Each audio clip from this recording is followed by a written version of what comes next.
Good evening and देखो मैं बारंग खड़ा का पेड़ में आ गया हूँ। ये जो बारंग खड़ा है देखिए कितना मोटा लंबा है।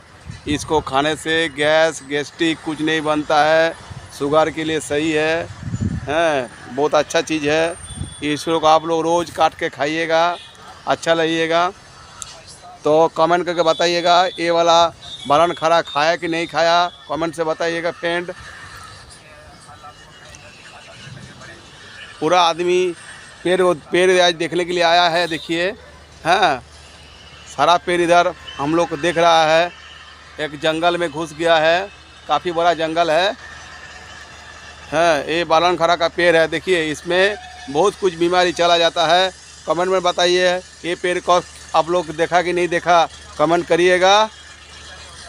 और कौन कौन बारंग खड़ा खाया है कि नहीं खाया, कमेंट करिएगा। तो मैं वीडियो आज रखता हूँ। नमस्कार, गुड इवनिंग।